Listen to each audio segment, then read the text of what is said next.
have Thrmiga Sathyamoorthy, who is a second-year interdisciplinary studies student. Her MA research explores the facilitators and barriers for social inclusion of Tamil elders in the GTA. Thrmiga is a past recipient of the Kulam Fellowship from Fulbright, Canada, and is interested in pursuing a career as a clinical scientist. She is currently assisting a number of community projects with various health researchers related to the aging experience of older immigrants in Canada, specifically the GTA.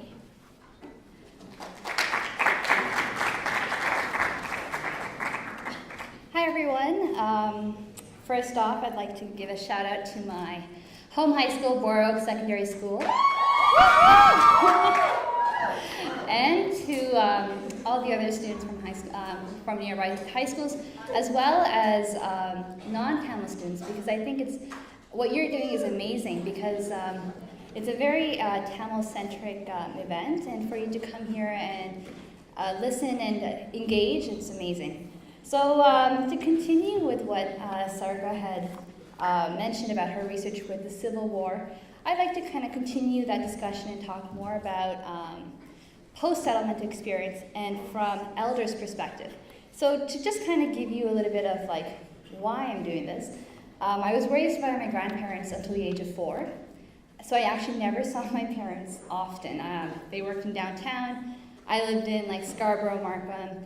And so for like until the age of 4, I thought my grandparents were my parents.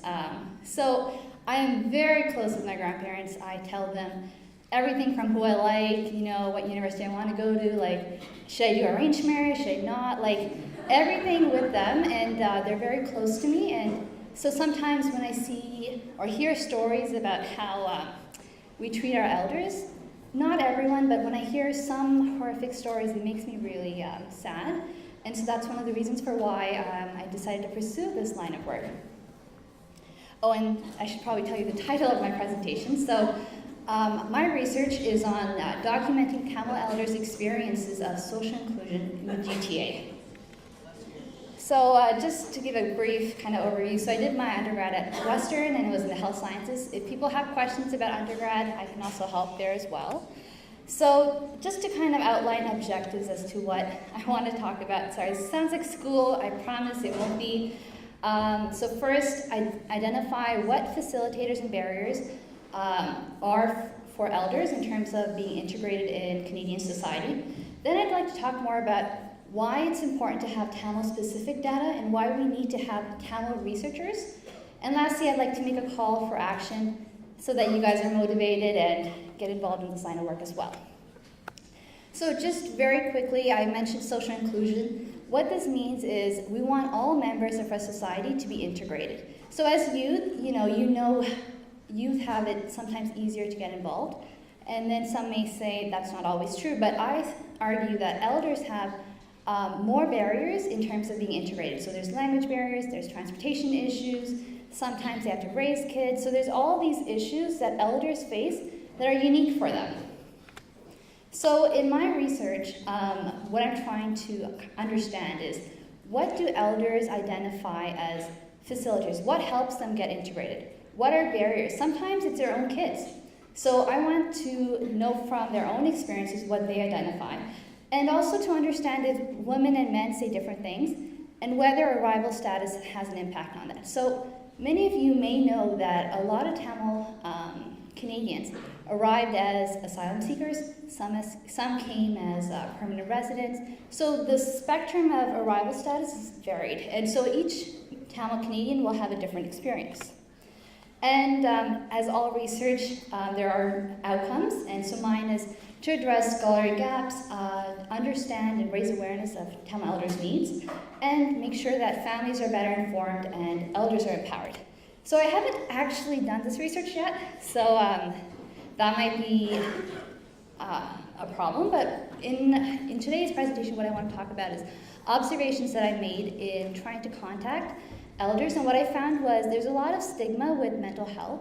So in trying to reach Tamil elders, one of the reasons for why I'm focusing on social inclusion is mental health is, when elders are socially included, their mental health well-being is improved.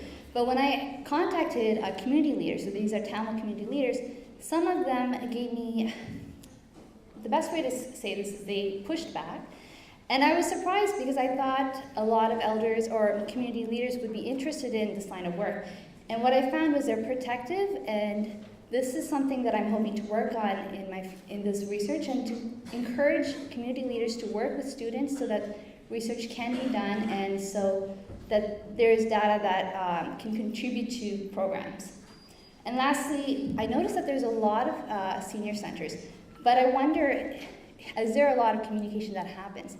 Is there a way for a community center in east of Toronto that communicates with a community center in Markham? So I wonder if there's a lot of communication that facilitates collaboration across Toronto.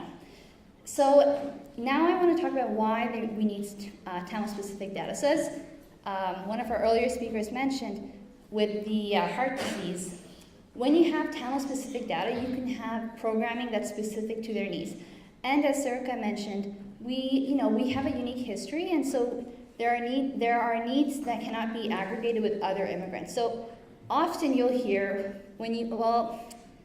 often you'll see that a lot of people will argue that Tamils belong in a category with South Asians. I would argue that yes, it's important to identify as South Asian, but our needs are unique, and so we need to have Tamil-specific data. And as mentioned before, this will kind of inform programming as well as policy changes.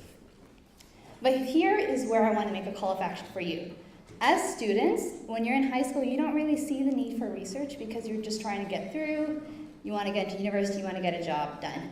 But if there's an opportunity to get involved with research, I urge you to do it because it is very fulfilling to help your community in a way, not only is it meaningful for you, but it's also, it's a process. You learn more about yourself, you learn how you can contribute to your community, and you actually may even find a profession out of it. And so here, the need for Tamil researchers is because the need is there is cultural sensitivity issues, and when a non-Tamil speaker goes into the Tamil community and doesn't understand the unique needs, there is a lot of issues in terms of ethical concerns. So I'll mention one of them. So in undergrad, I interviewed an elder, and what happened was her daughter-in-law had sat beside her, and I was talking about elder abuse. And so what I realized as we were talking is that this elder started to censor what she was saying. And had I not understood the dynamics of the Tamil community, I would have just proceeded.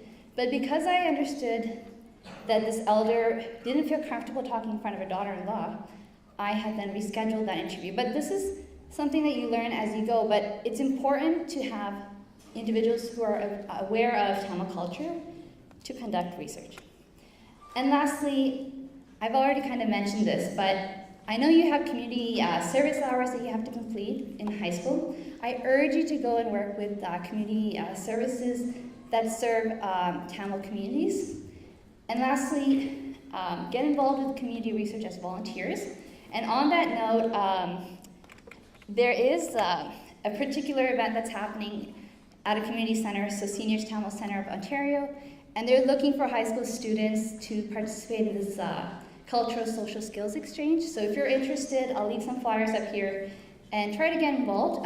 This is something that I'm not a part of, but I think it's important because they're bringing elders and they want to partner them with students, high school students particularly, and it's a skills exchange. So this may not sound exciting to you, but it's very meaningful for elders who are isolated in the home or in their communities, and for them to engage with youth and transfer that knowledge that they've accumulated over the years of their lives. It's very meaningful for them. So if you're interested, please come up and grab it. Thank you so much.